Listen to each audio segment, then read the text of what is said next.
This story is titled, Mom Canceled My 18th B-Day Party as Golden Child's Sister, Wanted to go to a concert, and later I found out she drained my college fund for her too. So I made sure to get what's mine, and now they are begging. Hey everyone, if you're enjoying these stories and want to support the channel, don't forget to hit that subscribe button. It really helps our channel. Now let's start the video. OP starts by saying, Hey Reddit, I wasn't sure if I wanted to share this, but after thinking about it, I decided it might help to get it off my chest. So a few weeks ago, I turned 18. Yeah, the big 1-8. I had it all planned. A small party at home with my friends. Nothing crazy, just pizza, some snacks, maybe some games or music. Something chill, just the way I like it. But let me tell you, things didn't go the way I hoped. In fact, my birthday ended up being one of the worst days I've had in a long time, and I honestly feel like I need to vent about it. So buckle up because this is kind of a long story. Let me start with a little context. I have a younger sister, Rachel, who's 16. She's 2 years younger than me, but somehow manages to feel like the center of the universe in our family.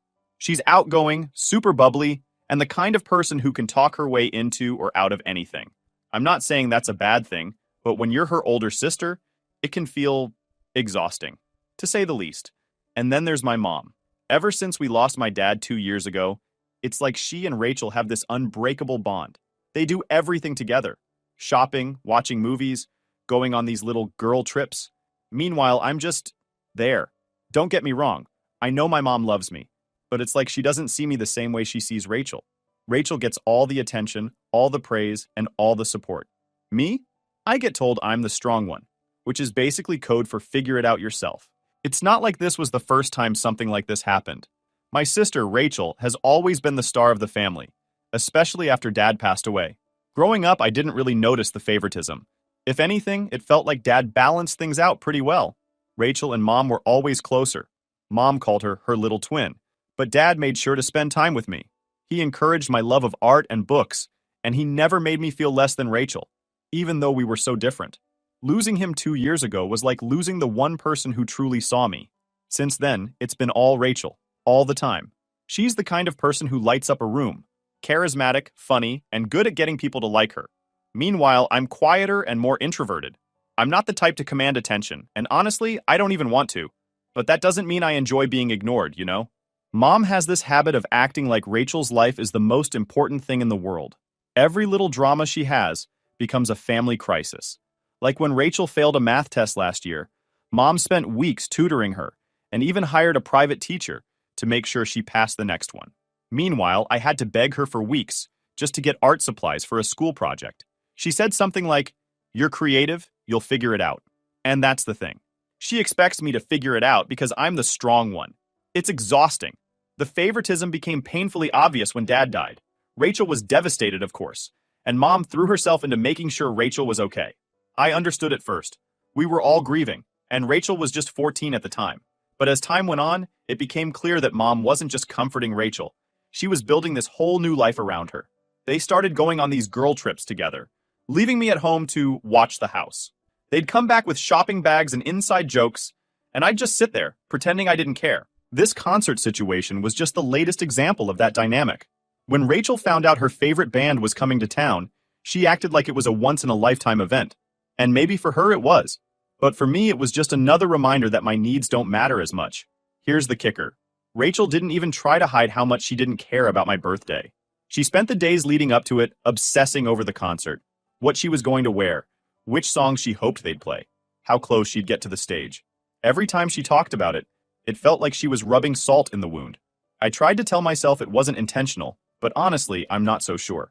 Rachel has always been good at getting her way, and I think on some level, she knows how much it bothers me when she takes up all the space. The morning of the concert, aka my birthday, I overheard her talking to Mom in the kitchen. She was laughing about how boring my plans sounded, and how lucky she was that Mom understood what was really important. I know I should have let it go, but hearing that broke something in me. I stormed into the kitchen and asked Mom how she could just forget about my birthday like that. She gave me this exasperated look and said, "We didn't forget. We'll celebrate later." Rachel's concert is a big deal. You're mature enough to understand, right? That word, mature, felt like a slap in the face. I don't think I've ever hated being called mature as much as I did in that moment. It's like she was saying, your feelings don't matter because you're old enough to suck it up. And Rachel, of course, just stood there smirking like she'd won some kind of competition.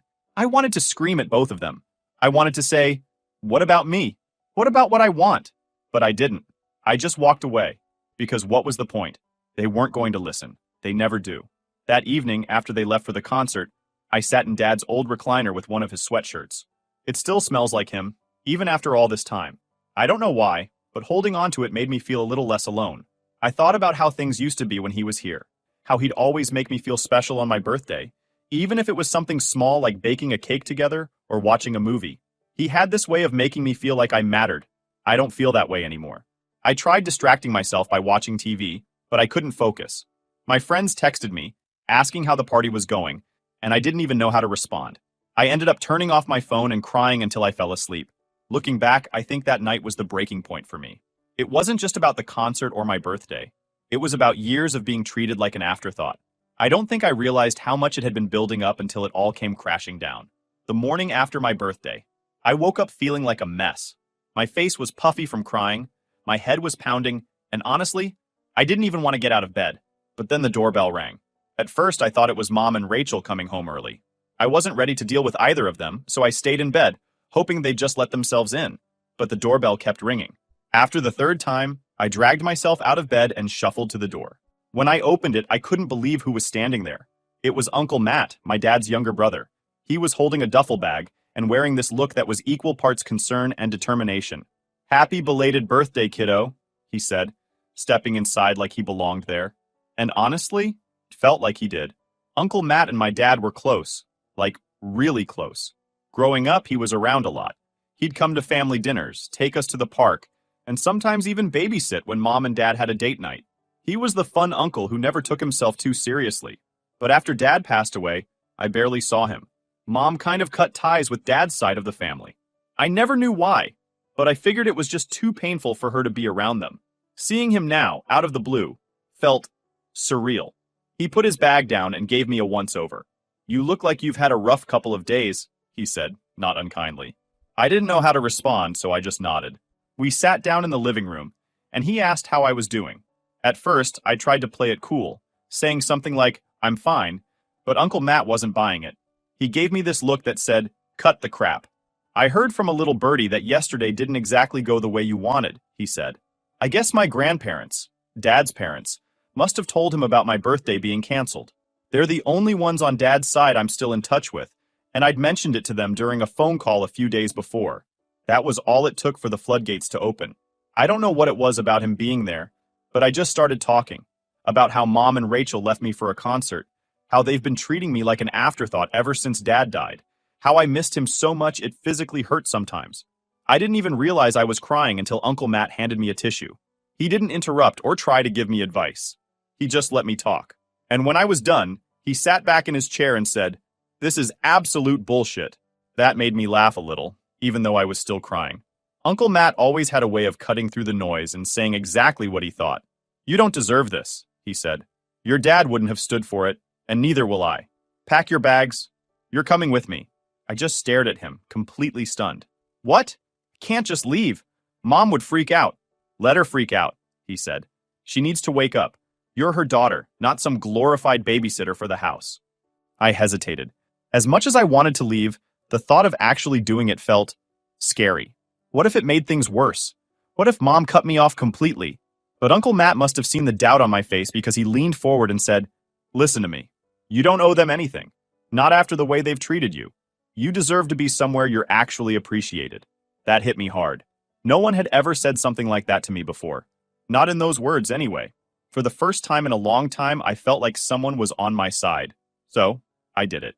I went upstairs and packed a bag. I didn't take much. Just some clothes, my sketchbook, and a few things that reminded me of Dad. When I came back downstairs, Uncle Matt was waiting with his duffel bag over his shoulder. "Ready?" he asked. I nodded, and just like that, we walked out the door. I don't know what's going to happen next. Uncle Matt says I can stay with him as long as I need to, but I know there's going to be fallout when Mom and Rachel come back and realize I'm gone. I'm not sure how I feel about it yet. Part of me is scared, but part of me feels free. For now, I'm just trying to take it one day at a time. I'll update again once I figure out where this is all headed. Thanks for reading and for all the support so far. It means more than you know. Update 1 point. Hey Reddit, thanks again for sticking with me through all of this. Your comments and messages have meant so much to me. I've been working through a lot of emotions since the last update, and I'm finally ready to share what happened next. Spoiler alert, things got intense. So after I packed my bag and left with Uncle Matt, we didn't go straight to his place. Instead, we stopped at a nearby diner. He said he wanted to grab a bite to eat and let me decompress a little before dealing with the inevitable storm. I didn't realize how much I needed that until I was sitting in the booth, sipping a milkshake while he told me funny stories about him and my dad growing up. For the first time in days, maybe weeks, I felt like I could breathe. But eventually, the moment of calm had to end. Uncle Matt looked at me over his coffee and said, "All right, kiddo, time to face the music." We headed back to my house, and when we pulled into the driveway, Mom and Rachel's car was already there. My stomach dropped. I could see the living room light on through the window, and it looked like Mom was pacing. Rachel was nowhere in sight, but I figured she was probably upstairs. Typical. Uncle Matt parked the car and turned to me. "You don't have to say anything if you don't want to," he said. "I'll handle it." I nodded, too nervous to speak. My heart was pounding as we walked up to the door. Uncle Matt didn't even knock. He just opened it and strode inside like he owned the place. "Hey, big sis!" he called out, his voice dripping with sarcasm. "You got a minute?" Mom came rushing out of the kitchen, looking both confused and annoyed. "Matt? What are you doing here? And why?" Her eyes landed on me, and her expression shifted to something that looked like guilt. "What's going on?" "What's going on?" Uncle Matt said, his voice sharp, "is that your daughter has been treated like crap for the past 2 years. And I'm done watching it happen." Mom's face turned red. "Excuse me? What are you talking about?" "Oh, come on," Uncle Matt snapped. "Don't play dumb. You left her alone on her 18th birthday so you could take Rachel to a concert. And that's just the tip of the iceberg, isn't it? You've been favoring Rachel for years, and you don't even see what it's doing to her." Mom looked like she wanted to argue, but she couldn't. Instead, she crossed her arms and said, "This isn't any of your business, Matt. It's my business when my niece is sitting at home crying because her mom and sister can't be bothered to care about her," he shot back. "Tom would be rolling in his grave if he knew how you've been treating her." That hit a nerve. Mom flinched, and for a second I thought she was going to yell at him. But instead she just said, "You don't know what it's been like. I've been doing my best. Raising 2 kids alone isn't easy." "No one's saying it is," Uncle Matt said, his tone softening just a little. "But neglecting one of them while you pour all your energy into the other? That's not doing your best. That's playing favorites." By now, Rachel had come downstairs. She was leaning against the wall, scrolling on her phone like she couldn't care less. When Uncle Matt noticed her, he raised an eyebrow. "And you," he said, pointing at her. "You've been walking all over your sister for years, and you know it." Rachel looked up from her phone, rolling her eyes. "Oh, please. She's just being dramatic." Uncle Matt laughed, but there was no humor in it. "Right. Because being forgotten on your 18th birthday is dramatic. Got it." Rachel didn't respond. She just went back to scrolling, which honestly hurt more than if she'd argued. It was like she didn't even think I was worth her time. Mom tried to steer the conversation back to her. "Look, Matt, I get that you're upset, but you don't understand the full picture." "Then explain it to me," Uncle Matt said. "Explain why your full picture involves ignoring one of your kids and letting the other get away with murder." Mom opened her mouth, but no words came out. She looked at me then, and I could see the guilt in her eyes. For a split second, I thought she was going to apologize.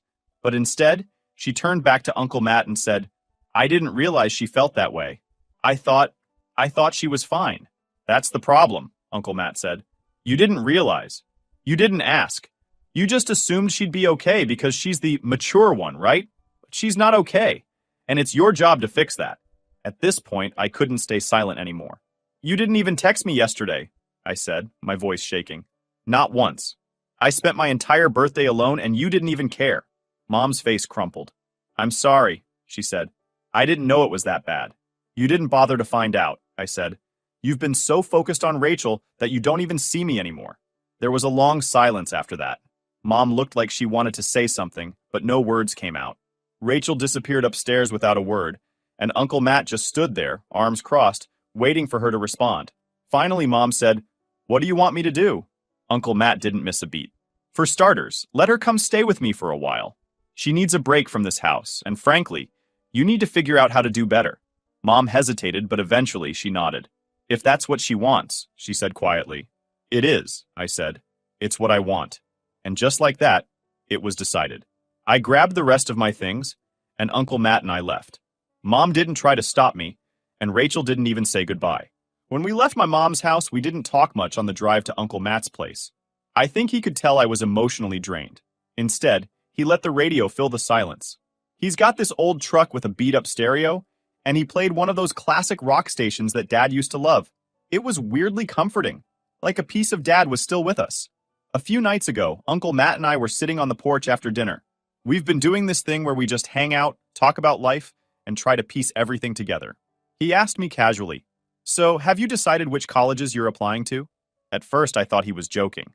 I let out this awkward laugh and said, "I'm not applying to college." That made him pause. "Why not?" he asked, genuinely surprised. I shrugged and told him the truth. I don't have the money, and I don't want to take on a ton of debt. Mom always said we couldn't afford it. Uncle Matt looked at me like I'd just told him the sky was green. "Wait a second," he said. "You don't know about your college fund?" At that moment, I felt like the world stopped. "What college fund?" I asked, my voice shaky. He stared at me for a second, then rubbed his temples like he was trying to calm himself down. "Your dad set up a college fund for you when you were a baby." I remember because he wouldn't shut up about it. He was so proud of planning ahead for your future. "Are you telling me you've never heard of it?" I shook my head, my stomach churning. If there was a college fund, why hadn't anyone told me? Why had Mom always said we didn't have money? Uncle Matt didn't waste any time. He got up, grabbed his laptop, and said, "Let's check this out right now." We spent the next hour trying to track down the account. Uncle Matt remembered enough details to get us started, and after some digging, we found it. Sure enough, there was an account in my name, just like he said. But when we looked at the balance, my heart sank. It was practically empty. I stared at the screen, trying to make sense of what I was seeing. Uncle Matt scrolled through the transaction history, muttering curses under his breath. The withdrawals started shortly after Dad died. Small amounts at first, then larger ones over time. And they weren't for anything related to college. The money had been spent on clothes, trips, concert tickets, and God knows what else. I didn't want to believe it, but the evidence was right there. My dad had set this money aside for my future, and Mom had drained it. "What the hell?" Uncle Matt muttered, his face darkening. "This was supposed to be for you." I didn't know what to say. I felt like someone had punched me in the stomach. All those times Mom told me we couldn't afford things. Art supplies, extracurricular activities, even little things like new shoes. This was what she was doing instead, and all while Rachel's trust fund, set up by Dad's parents, sat untouched. The more I thought about it, the angrier I got. Rachel had always had the best of everything. Designer clothes, the latest gadgets, VIP tickets to concerts. It all made sense now. Mom hadn't been budgeting carefully or making sacrifices for both of us. She'd been using my college fund to bankroll Rachel's lifestyle. I turned to Uncle Matt and asked, "How could she do this? Didn't she know what that money was for?" He sighed and shook his head. "She knew. Your dad made sure of it. He even made me promise to check in on it if anything ever happened to him. I guess I dropped the ball on that, and I'm sorry." "It's not your fault," I said, even though I felt like crying. "You didn't know." He put a hand on my shoulder and said, "Well, I know now, and I'm not letting this slide." That is it. For today, I will keep you all updated. Update 2. Hey Reddit. I wasn't sure if I wanted to share this part of the story. It's been messy and emotionally draining, but I feel like I owe it to myself to get it out. After discovering what Mom did with my college fund, I decided I wasn't going to just sit back and let it slide. With Uncle Matt's help, I confronted her, and things got intense. Here's what happened. After we found out Mom had drained the college fund Dad set up for me, Uncle Matt encouraged me to stand up for myself. "This isn't just about the money," he said. "It's about making her take responsibility for what she did." At first, I didn't know if I had it in me to confront her. She's my mom, and despite everything, there's still a part of me that wants her approval. But the more I thought about it, the more I realized this wasn't just about me. Dad worked hard to give me a future, and she had no right to take that away. If I didn't stand up for myself now, I'd regret it forever. Uncle Matt helped me reach out to a lawyer, a friend of his who specializes in family law. We explained the situation, and she told us we had a strong case. If we could prove Mom misused the funds, which we could, thanks to the transaction history, we'd be able to demand repayment or even take her to court. The idea of suing my own mother felt surreal, but at this point, I was willing to do whatever it took to make things right. We arranged to meet Mom at Uncle Matt's house. I didn't tell her why, I just said we needed to talk. When she arrived, she looked nervous, which wasn't surprising. She'd been trying to call and text me for days, but I hadn't responded. The first thing she said when she walked in was, "I'm so sorry, honey. I never meant for it to get this bad. I didn't respond right away. Instead, I handed her the folder with all the documents. Proof of the college fund, the transaction history, everything. She flipped through it, her face going pale. "This isn't just bad," I said, my voice shaking. "This is theft, Mom. You stole from me." "I didn't steal," she said quickly, looking up at me. I borrowed it. I always planned to pay it back." "With what?" I snapped. "You've had years to replace the money and you haven't."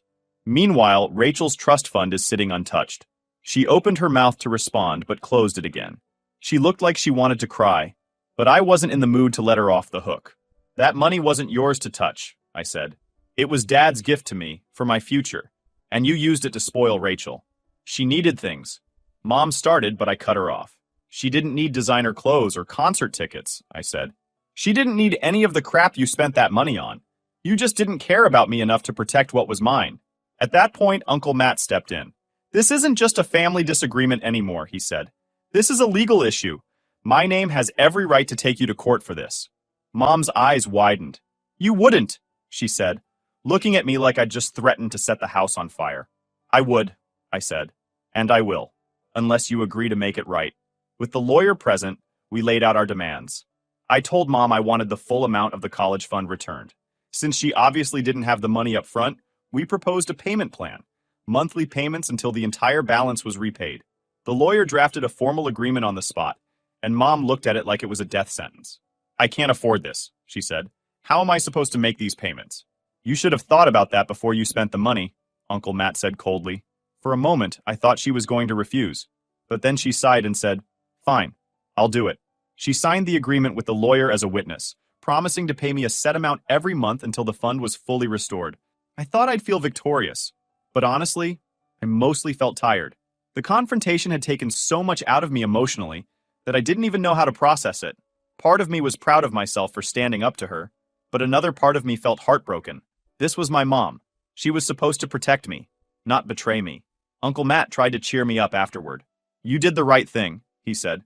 "Your dad would be proud of you." I hope he's right. I think about Dad a lot these days. How hard he worked to give me a future. How much he believed in me. It's still hard to accept that Mom didn't feel the same way, but at least now I'm taking steps to reclaim what's mine. Mom's first payment is due next month. I don't know if she'll follow through, but if she doesn't, the agreement is legally binding, and I'll have no problem taking her to court. I'm done letting her walk all over me. As for Rachel, she still doesn't know what happened, or if she does, she hasn't said anything. Part of me wonders if she'll ever realize how much her privileged lifestyle cost me. But honestly, I don't care anymore. I'm done trying to make her or Mom understand. For now, I'm focusing on myself. I've been looking into colleges again, and with Uncle Matt's help, I feel like I might actually have a shot at making it work. It's not the path I thought I'd take, but it's mine, and that feels pretty good. Thanks again for reading and for all the support. I'll keep you updated if anything else happens, but for now, I'm just trying to move forward. If anyone has advice on dealing with family relationships after something like this, I'd love to hear it. Until next time.